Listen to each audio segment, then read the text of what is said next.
Buenos días a todos, gracias a Dios. Ay, creo que está un poquito alto. Gracias a Dios porque podemos estar aquí gozándonos, alabándolo, cantándole.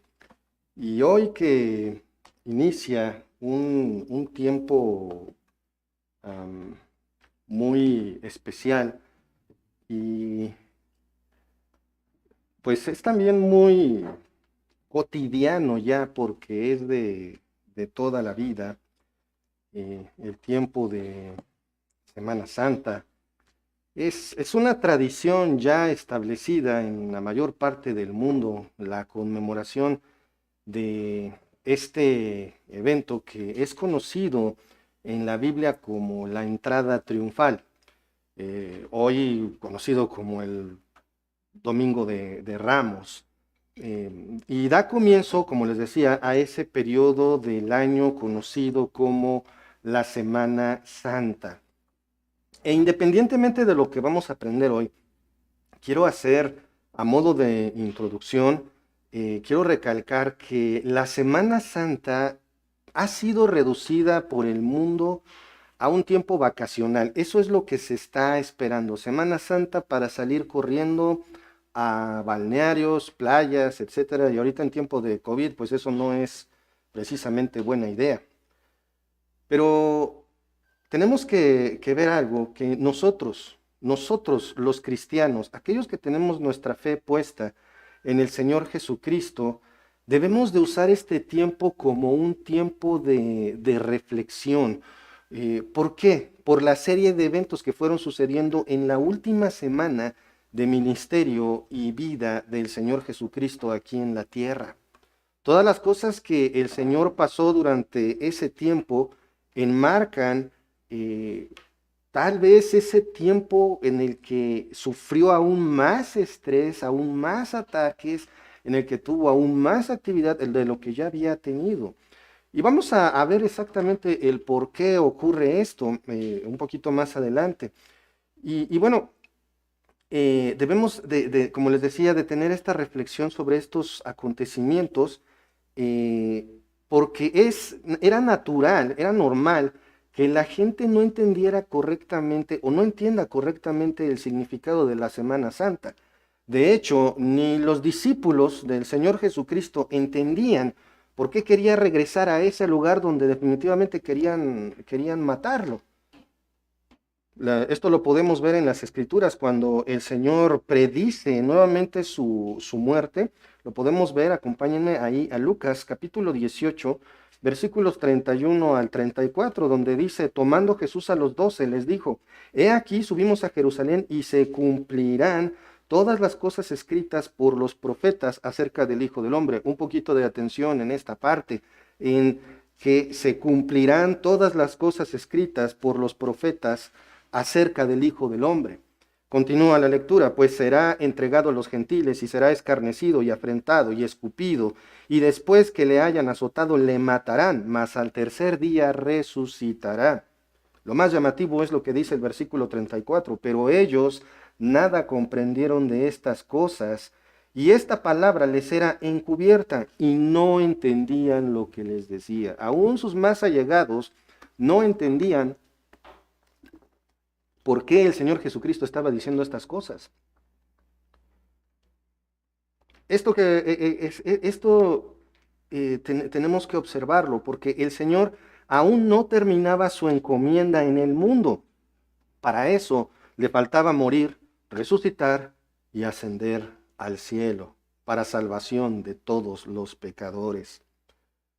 Y esto es lo que sus discípulos aún no entendían. Sin embargo, lo entienden una vez que el Señor resucita, llegan a entender por qué es que había dicho todas estas cosas. Y hoy aprenderemos cómo es que el corazón del hombre puede tener reacciones muy contradictorias cuando las expectativas no son las correctas. Vamos entonces a orar para poner este tiempo en manos del Señor. Padre amado, Padre Celestial, te damos tantas gracias, Señor, por este día. Gracias, Padre, por lo que nos das. Gracias, Señor, por tu gracia, por tu salvación, Padre. Y, Señor, quiero poner en tus manos nuestros pensamientos. y los pensamientos de nuestros amigos que nos ven y que quizás no han puesto su fe en el Señor Jesucristo, Padre. Que tu palabra sea la que hable y no yo, Señor. Ten misericordia de mí. Que solamente tu palabra sea expresada y no filosofías personales, Señor. Lo pongo en tus manos, en el nombre de nuestro Señor Jesucristo. Amén. Entonces, ya vimos un poquito el antecedente ahí en Lucas 18, 31 al 34, y posteriormente, la serie de eventos que se dan antes de la entrada triunfal es después de sanar a un ciego cerca de Jericó y de la conversión del bajito Zaqueo, enseña la parábola de las 10 minas y se encamina al Monte de los Olivos, desde donde se tiene una vista inmejorable de la ciudad de Jerusalén.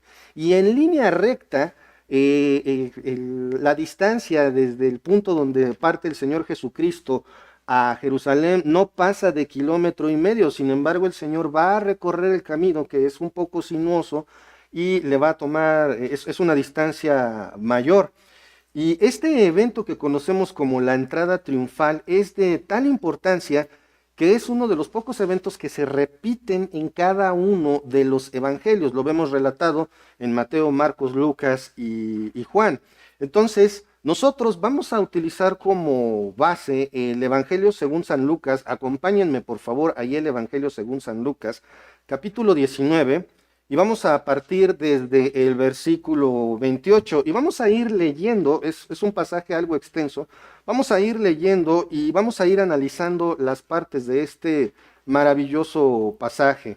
Empecemos entonces con Lucas, capítulo 19, versículos 28 al 34. Dice así la palabra del Señor. Dicho esto, iba adelante subiendo a Jerusalén. Y aconteció que llegando cerca de Betfagé y de Betania, al monte que se llama de los Olivos, envió 2 de sus discípulos, diciendo, id a la aldea de enfrente, y al entrar en ella hallaréis un pollino atado, en el cual ningún hombre ha montado jamás, desatadlo y traedlo. Y si alguien os preguntare, ¿por qué lo desatáis?, le responderéis, así porque el Señor lo necesita. Fueron los que habían sido enviados y hallaron como les dijo. Y cuando desataron el pollino, sus dueños le dijeron, ¿por qué desatáis el pollino? Ellos dijeron, porque el Señor lo necesita. Una pausa aquí. Primero que nada, me gustaría compartirles lo que escribió Charles Spurgeon acerca de este versículo, específicamente el 19:28. Dice, dicho esto, iba delante de ellos subiendo a Jerusalén. Qué hermoso espectáculo ver al Señor Jesús marchando al frente y a sus seguidores entusiasmados detrás de él. Subían a Jerusalén donde recibiría algunos honores, pero donde también sería traicionado y entregado en manos de hombres crueles que lo llevarían a una muerte vergonzosa. Esto es lo que nosotros podemos ver respecto al versículo 28. Dicho esto, iba adelante subiendo a Jerusalén, guiando, no empujando, no arrastrando, sino dando el ejemplo de cómo debe de ser un líder. Un líder no es el que nada más está disparando órdenes a diestra y siniestra. Un líder no es aquel que se sienta en su oficina y espera que todos los demás hagan el trabajo, sino es aquel que hace las cosas para que los demás lo sigan. Y esto caracterizó el ministerio y la vida entera del Señor Jesucristo. Él es el ejemplo supremo de liderazgo. Y luego vemos los detalles de el lugar donde se encuentra y la orden que le da a sus discípulos. Y el Evangelio de Mateo nos da un poquito más de datos que, ojo, algunos de estos datos que vamos a ver han querido ser usados siempre como un punto de contradicción para desafiar la veracidad y exactitud de las Escrituras. Pero estos datos no son un error, son complementarios. Vamos por favor a Mateo, capítulo 21, versículos del 1 al 4. Dice, es el pasaje paralelo. Cuando se acercaron a Jerusalén y vinieron a Betfagé, al monte de los Olivos, Jesús envió 2 discípulos, diciéndoles, id a la aldea que está enfrente de vosotros, y luego hallaréis una asna atada y un pollino con ella. desatadla y traédmelos. Y si alguien nos dijere algo, decid, el Señor los necesita, y luego los enviará. Todo esto aconteció para que se cumpliese todo lo dicho por el profeta. Bueno, esa parte la vamos a ver un poquito más adelante. Pero ahora sabemos que no solamente tomaron el pollino, sino también a su madre, la asna.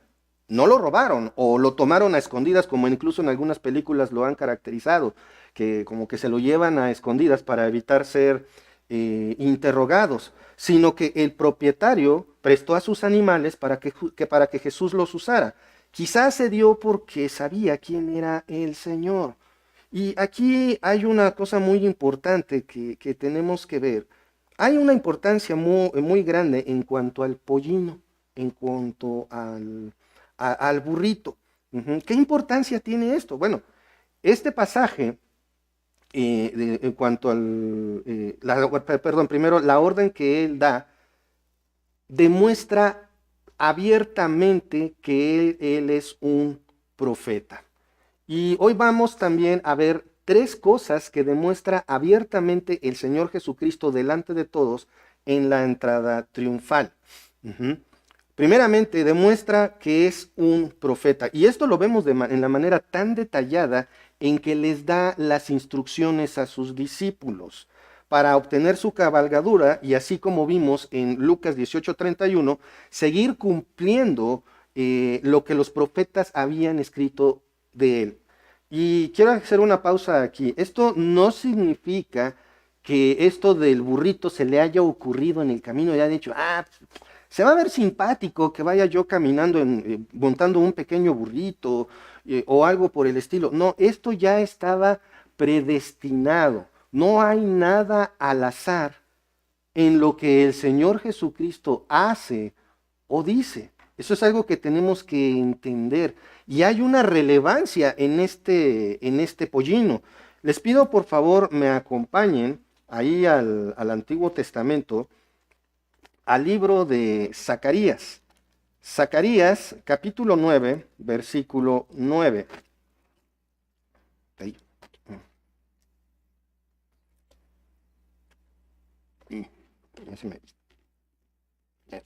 Permítanme tantitos, aquí está.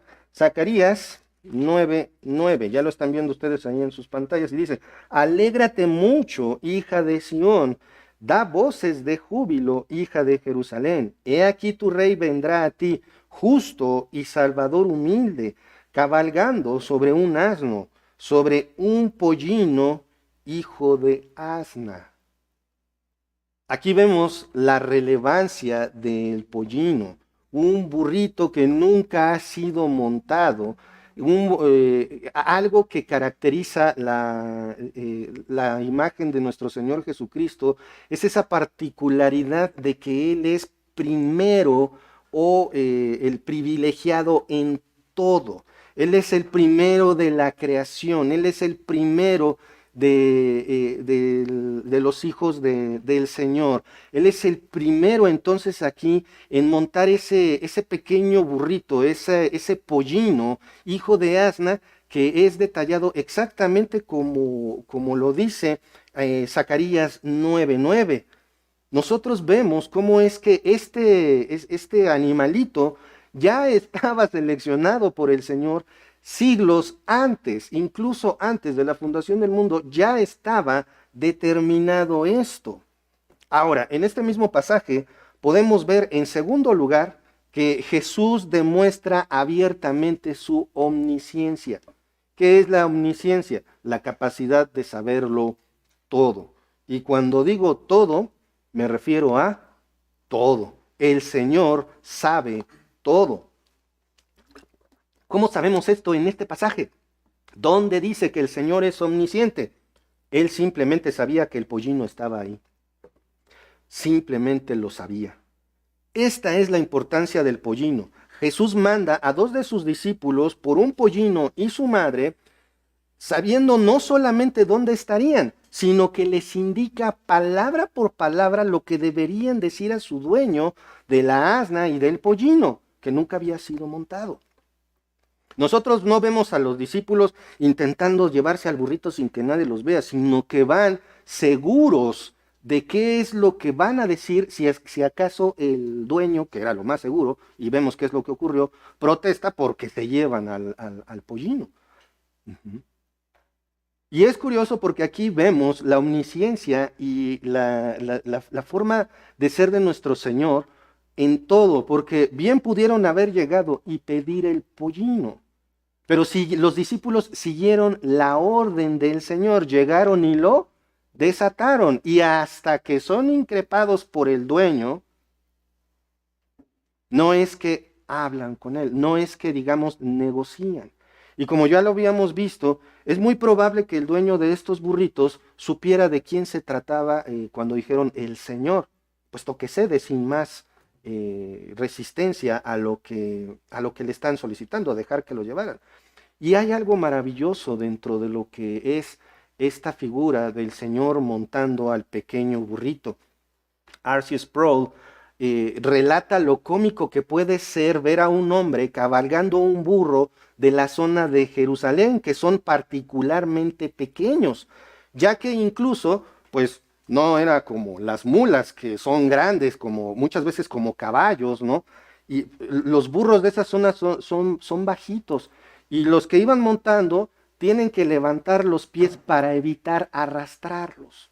Imagínense al Señor Jesucristo, no en esa posición cómica que puede verse de ir montando un burrito, ujú, sino lo que es que el creador del universo cabalgue humildemente en un pollino para cumplir lo dicho por los profetas, para cumplir con la palabra de Dios.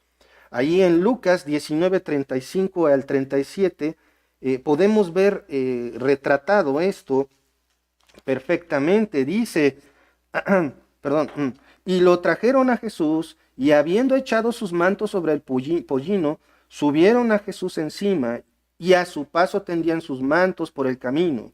Cuando llegaban ya cerca de la bajada del monte de los olivos, toda la multitud de los discípulos, gozándose, comenzó a alabar a Dios a grandes voces por todas las maravillas que habían visto. Nuevamente, quiero que regresemos a esa figura que no es del todo majestuosa, no es una figura que nosotros interpretemos como vemos en las películas cuando el rey está entrando, cuando el rey regresa, que viene en un corcel blanco levantando una espada, con una corte siguiéndolo, mostrando joyas, y vemos hojas de árboles que no están, que caen porque las lleva el viento, y una situación espectacular por lo general. ¡Qué contraste del Señor Jesucristo, el creador del universo, cabalgando en un pollino, sin una gloria visible, sin una majestad que todos pudieran decir, wow, esto es un verdadero rey? Algo muy indiferente a lo que vemos con Saúl. Era enorme, que lo veían y decían, ah, este sí es rey. Sin embargo, vemos al Señor Jesucristo cabalgando en ese burrito camino a su muerte, recorriendo los metro a metro, el metro que lo acercaba cada vez más a su ejecución. En el pasaje que leímos vemos que esto no lo hace por una distancia corta, sino que lo hace por un camino muy concurrido. Ay, muy concurrido, pues si nada más dice ahí que estaban sus discípulos. Vamos a ver lo que dice la palabra del Señor. Dice en el versículo 37, cuando llegaban cerca de la bajada del monte de los olivos, toda la multitud de los discípulos. ¿Cuántos podían ser los discípulos? Los 12, unas mujeres que los acompañaban. Tenía muy poco la resurrección de Lázaro, probablemente estaba Lázaro, Marta, María, unos cuantos agregados. ¿Qué les gusta? 50, 70 personas máximo, y a eso le dicen una multitud. Eso es lo que muchos interpretan en cuanto a ver esto. Pero vamos a ver, hermanos, que en primer lugar tenemos que situarnos, y esto es parte del análisis que tenemos que hacer de las Escrituras para interpretar correctamente un pasaje, y no nada más tomarlo a la ligera. ¿Por qué? Porque, ¿cómo sabemos nuevamente que literalmente era una multitud la que estaba observando y participando de ese momento? Juan 12:12, no lo busquen, dice, grandes multitudes que habían venido a la fiesta. ¿Qué fiesta? Venían para la Pascua. Era el previo a la Pascua. Mateo 21:8 dice, y la multitud que era muy numerosa. La palabra multitud se refiere a un gentío, había miles de personas. Y Marcos 11:9 dice, y los que iban delante y los que venían detrás daban voces. Literalmente el Señor venía apretado por una multitud por enfrente y una multitud detrás de él. A lo mejor los discípulos venían como que, no, espérense, dejen pasar al burrito. Yo no sé cuál era la actitud que estaban haciendo, pero con esto tenemos la evidencia suficiente para decir que era una multitud, y sobre todo porque venía la Pascua. ¿Y qué era lo que discípulos y gentío gritaban? Esa parte es la parte que la mayoría conocemos. Vamos a Lucas 19:38. Dice, diciendo, bendito el Rey que viene en el nombre del Señor, paz en el cielo y gloria en las alturas. ¡Wow! ¡Qué declaraciones! Bendito el que viene, el Rey que viene en el nombre del Señor. Ojo. Aquí empieza a estructurarse lo que yo les había mencionado respecto a que qué tan fácil, qué tan volátil es el corazón humano cuando las expectativas no son las correctas. ¿Qué es lo que están diciendo aquí la multitud de los discípulos? Recordemos que ni ellos entendían. El único que entiende lo que está pasando es el Señor Jesucristo.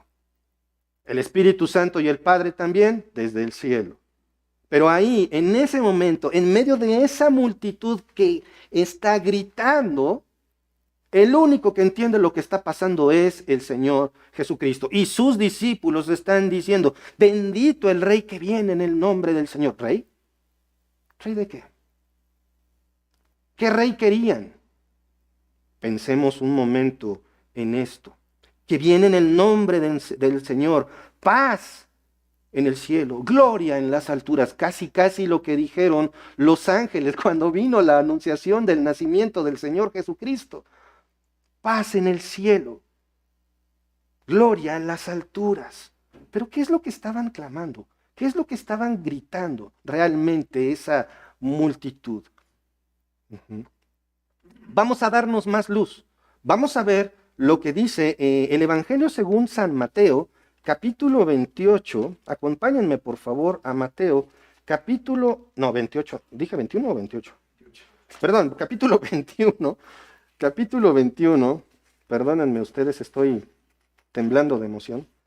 Capítulo 21, versículos 8 y 9, fíjense en esto. Y la multitud, que era muy numerosa, tendía los mantos en el camino, y otros cortaban ramas de los árboles y las tendían en el camino. Y la gente que iba delante y la que iba detrás clamaba, diciendo, Hosana al Hijo de David, bendito el que viene en el nombre del Señor, Hosana en las alturas. Una pausa aquí. Palmas. Es lo que caracteriza a este tiempo. ¿Ya? Es lo que caracteriza a este tiempo. Las palmas.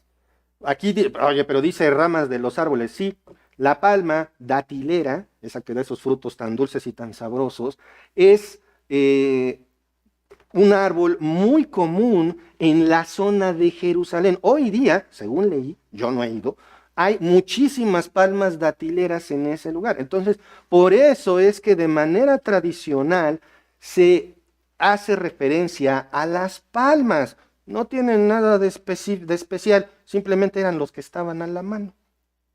Simple, sencillo. Eso es en cuanto a la palma. Ahorita, como les decía, es muy común en los alrededores de Jerusalén. Pero ojo, No era una novedad que tomaran las palmas en esa fecha para hacer vítores y para usarlas. ¿Por qué? Es muy interesante. La palma, la rama de la palma datilera, pues no sé si eras una hoja, una hojota o una rama, debí de investigar eso, pero bueno, es una figura que es un símbolo nacionalista. No era un símbolo nacional, era un símbolo nacionalista para advertir, ojo, para advertir la venida del libertador mesiánico. Estas palmas las utilizaban en esas fechas para anunciar, va a venir nuestro libertador, pero era como a modo de agárrense romanos porque cuando llegue el Salvador, les va a llover, les va a ir muy mal, por lo de Mesías. Pero el Mesías que el pueblo judío estaba esperando era un revolucionario que tomara las armas y sacara a los romanos del territorio israelita. ¿Qué clase de libertador querían? Uno que los librara del yugo romano. Eso es lo que querían, pero no lo que necesitaban. En muchos lugares queremos que nos libre Dios del peligro, de las cosas que salen mal, de la carestía, de la enfermedad, de muchas cosas. Pero amigo, tú que estás viendo esto, eso no es lo que necesitas. Muchos tienen la costumbre de salir cada día y decir, encomiendo a Dios mi camino y ahí nos vemos. Pero si no tienes tu fe en el Señor Jesucristo, son palabras vacías.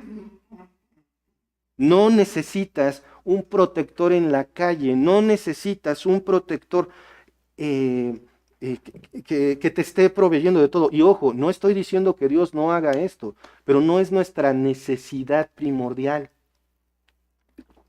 Nuestra necesidad primordial es de un Salvador de los pecados. Aquel que a lo suyo vino y los suyos no le recibieron. Aquel que provee la salvación por fe en el Señor Jesucristo. Vamos a ver un poquito más de este pasaje de Mateo 21, 8 y 9, porque vemos que dice, Hosana al Hijo de David, bendito el que viene en el nombre del Señor, bendito porque nos va a liberar de los romanos. El Hijo de David, ese que va a cabalgar y nos va a dar libertad de los romanos.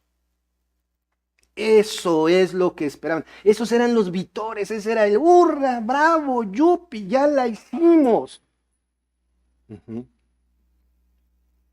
Pero eso no es lo que necesitaban. Vamos a darnos un poquito más de luz entonces en Marcos, capítulo 11, por favor, acompáñenme a Marcos 11,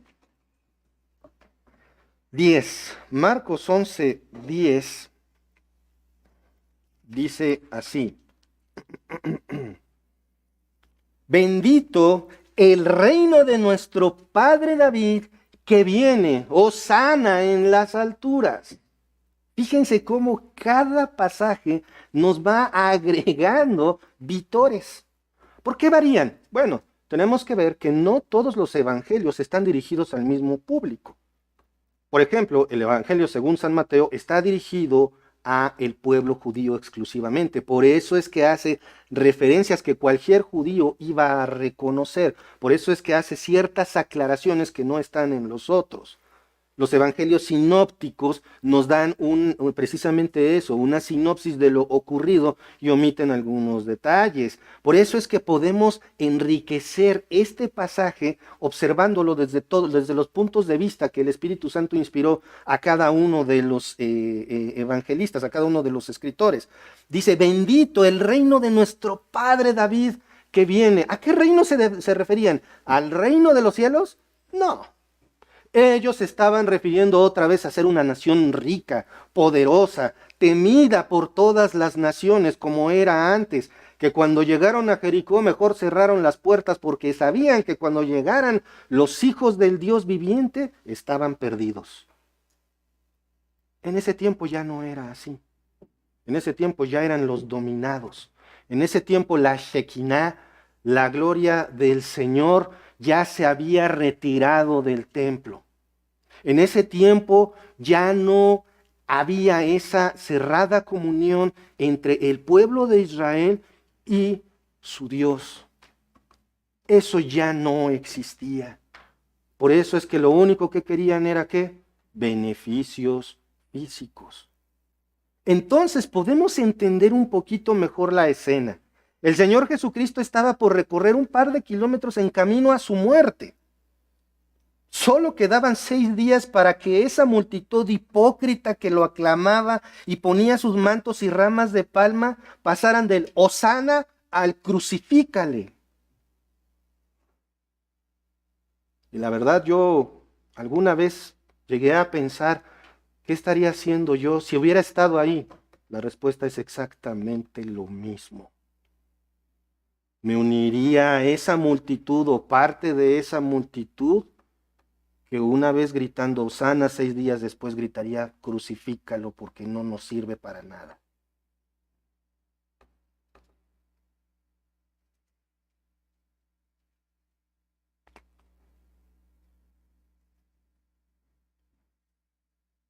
Hosana, del griego hosaná, oh salve, salve. Así es como se saluda a un rey. Salve, oh César. Así decían los romanos. Oh rey, vive para siempre. Así le decían a Nabucodonosor. Y aquí le están diciendo al Señor Jesucristo, oh salve, el que viene en el burrito, porque a lo mejor algunos ni sabían cómo se llamaba. Es una exclamación de adoración, hosaná, como les decía, del griego hosaná, de la manera en que se saluda a un rey. Sin embargo, la profundidad del significado de esta palabra va más allá, es interesantísimo. Lo voy a resumir lo más posible. Hosana viene del hebreo, danos salvación ahora. Yo creo que se lo estaban tomando literalmente. Danos salvación ahora. Y ojo, cada judío sabía el significado de esta palabra. No era de que, ¿qué gritamos de porra? ¿Alabío? No, mejor hosana. No. Sabían perfectamente el significado de la palabra hosana. O hosana, no sé. Danos salvación ahora. ¿Por qué sabía cada judío esto? Porque era parte del Jalel. El Jalel era un conjunto de salmos, que son los salmos del 113 al 118, que era lo que cantaba el coro cada mañana durante la fiesta de los tabernáculos. Todos entonces lo conocían, todo judío participaba de la fiesta de los tabernáculos, todo judío participaba y escuchaba el Jalel. Hosana estaba relacionado también con la fiesta de la dedicación. Y también se usaba muy especialmente en la Pascua. Ahora, por si creíamos que las palmas eran una novedad, pues no, porque ¿saben cómo se llamaba también a las ramas de palma cuando las usaban en estas fiestas? Hosanas.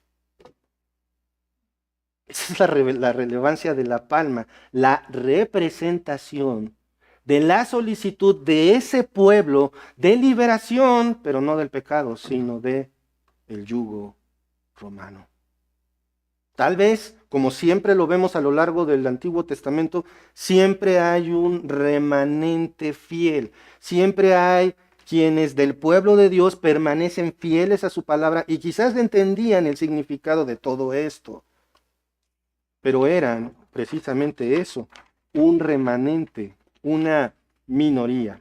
Ahora, con estas imágenes en mente, podemos entender un poco mejor por qué reaccionaron como lo hicieron. Anhelaban un libertador, pero como mencioné, tenían las expectativas equivocadas. ¿Cómo reacciona una persona cuando la otra no cumple sus expectativas? Por ejemplo, cuando nos matrimoniamos. ¿Cómo reacciona cuando de repente dicen, es que no es lo que yo pensaba, no es lo que yo creía? ¿Cómo reacciona la gente cuando está poniendo su seguridad en un hombre? Sí, exacto, aquí está Javier diciendo, exactamente, así es como reaccionan las personas. Cuando depositamos nuestra fe en una persona esperando que actúe y haga exactamente lo que yo espero y no ocurre. ¿Cómo reacciona la primera persona? Decepcionada, se arrepiente de haber apoyado al otro. Su reacción obviamente denota hipocresía.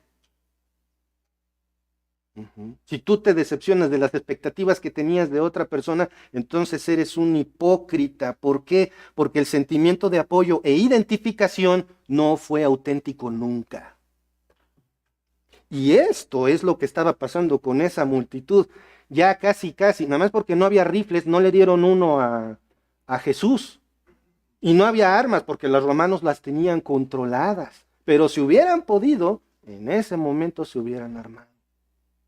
¿Qué era lo que ellos usaban como armas? Sus hosanas.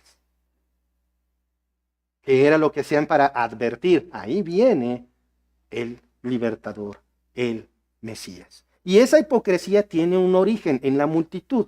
Ellos estaban esperando un libertador que los levantara en armas quizá, o quizá pensaban que ese hacedor de milagros que iba montado en el pollino los librara de los romanos sin siquiera pelear. ¿Por qué no?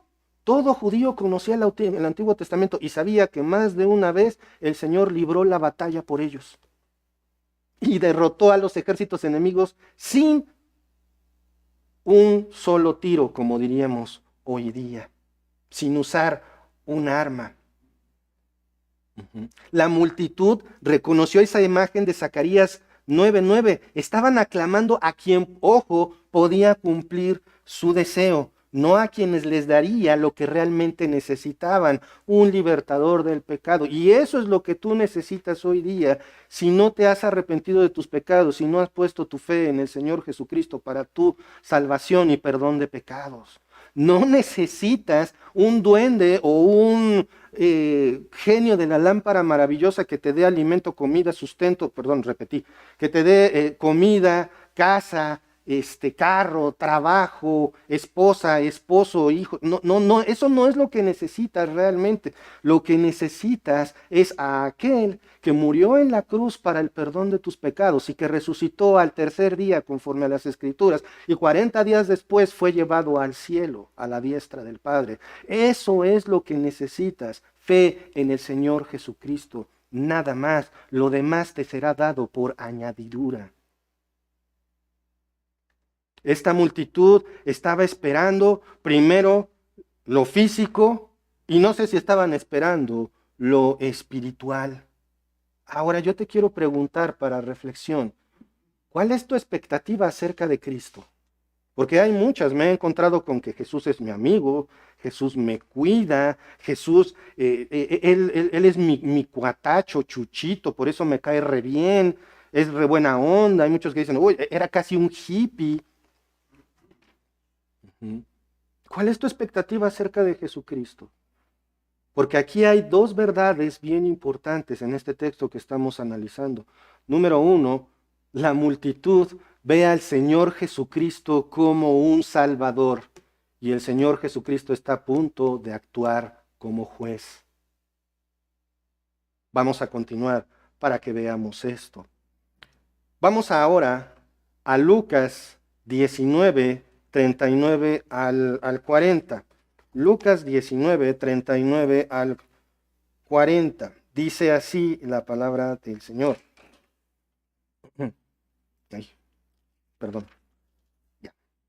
Dice, entonces algunos de los fariseos de entre la multitud le dijeron, Maestro, reprende a tus discípulos. Él respondiendo les dijo, os digo que si estos callaran, las piedras clamarían.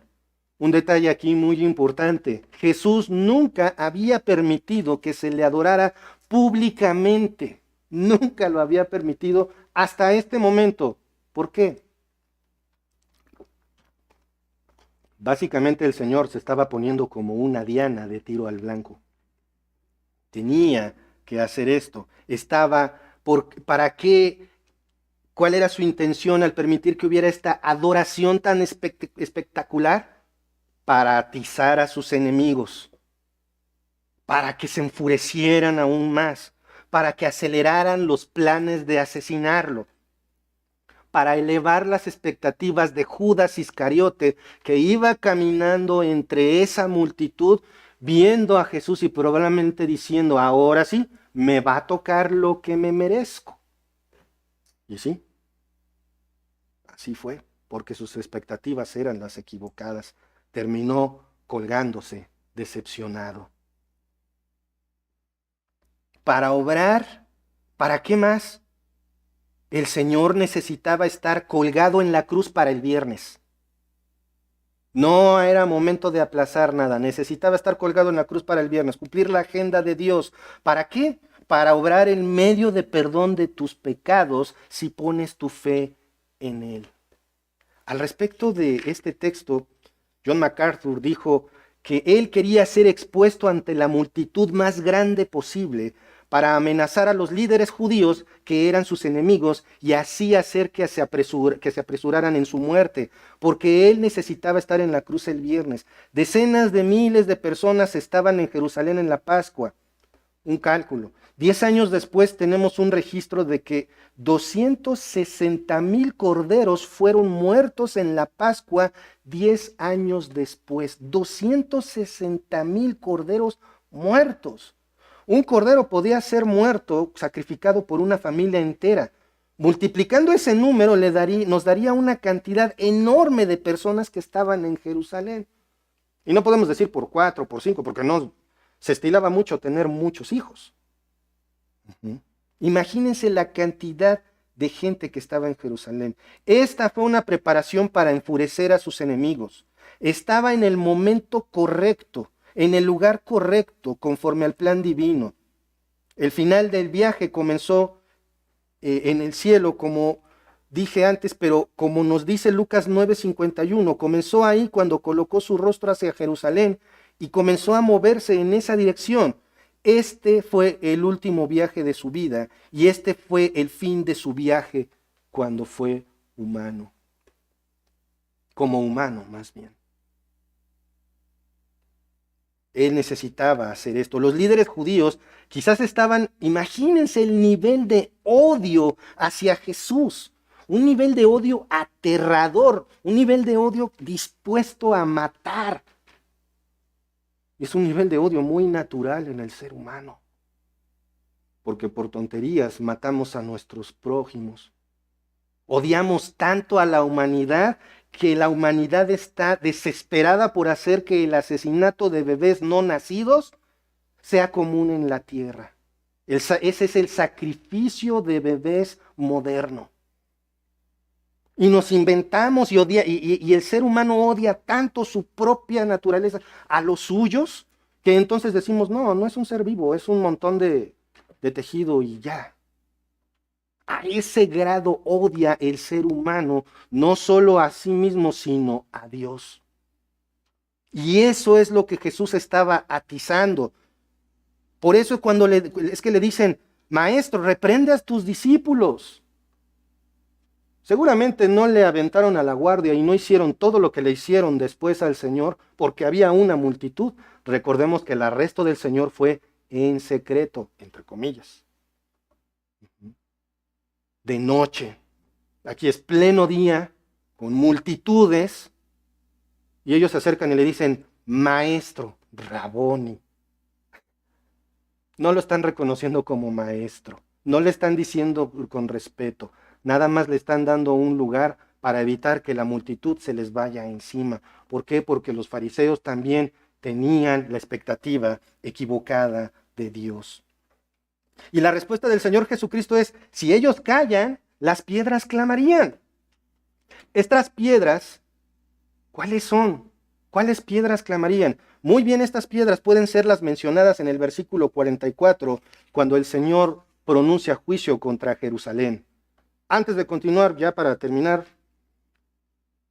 vemos que en primer lugar el Señor demuestra abiertamente que es un profeta. Esto lo vimos porque les dijo que fueran por la asna y por el pollino, y les dijo exactamente palabra por palabra lo que iba a ocurrir, y se cumplió.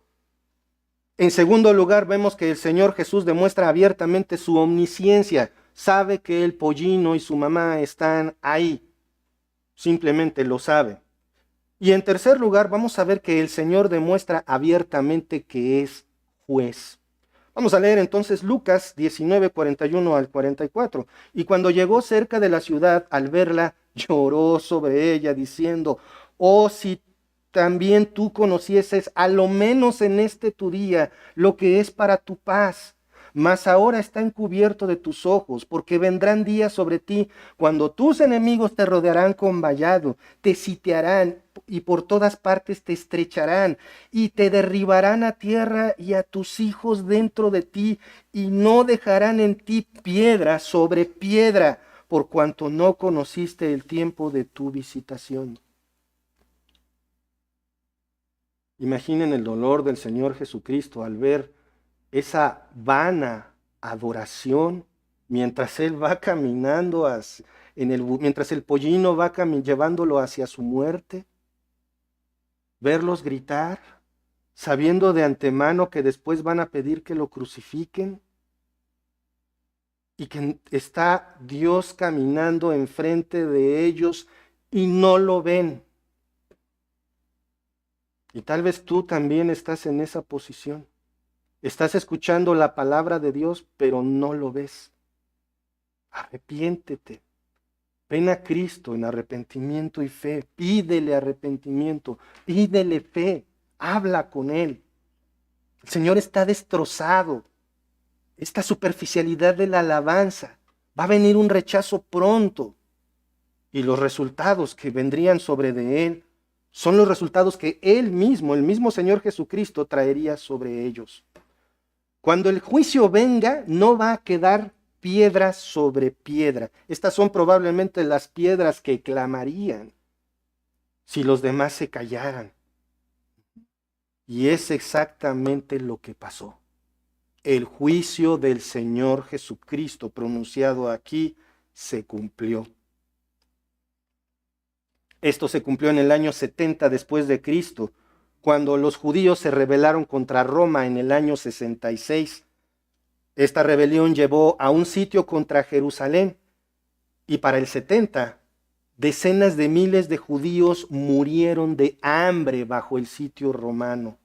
5 meses de sitio vencieron a los judíos que no podían defender Jerusalén. Mataron a todos, a los jóvenes fuertes los hicieron gladiadores. Juicio divino. No quedó piedra sobre piedra, sino simplemente el muro occidental, conocido hoy como el muro de los lamentos. Juicio divino. ¿Por qué?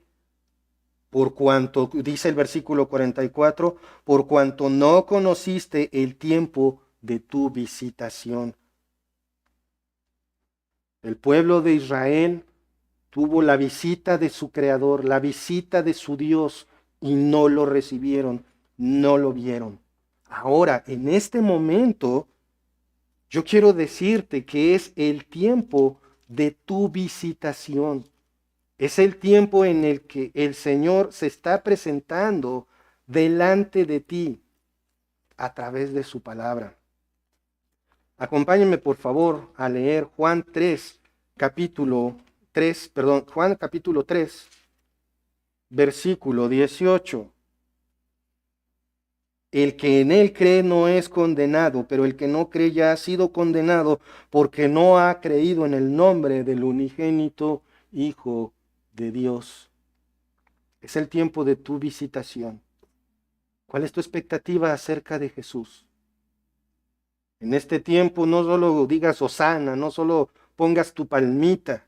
Ven a Cristo en arrepentimiento y fe antes que sea tarde. Vamos a orar. Padre amado, Padre celestial, te damos tantas gracias, Señor, por este día. Gracias, Padre, por tu palabra. Señor, gracias porque este evento de la entrada triunfal refleja tan claramente el actuar del pueblo en ese entonces, pero también refleja tan claramente el actuar humano hoy día. Señor, te ruego que permitas que aquellos que aún no ponen su fe en el Señor Jesucristo, que tal vez creen y que creen que hoy, viendo películas, en esta semana viendo películas de temas bíblicos y acudiendo a un lugar a agitar palmas o o creer que las palmas tienen algo de especial, Señor, o creer que es simplemente un tiempo para vacacionar. Señor, te ruego que tú toques los corazones para que sean movidos por tu Espíritu Santo al arrepentimiento y fe. Padre, que reflexionemos los que somos tus hijos en lo que viene, en lo que ocurre durante esta semana en el relato bíblico, Señor, que son hechos. Padre, te ruego que tú bendigas este tiempo para que sea de predicación de tu evangelio, para que sea de que muchos lleguen a los pies del Señor Jesucristo en arrepentimiento y fe. Padre, te damos gracias por nuestra salvación, por este sacrificio que ocurrió en el nombre de nuestro Señor Jesucristo. Amén. Gracias, hermanos. Que Dios los bendiga.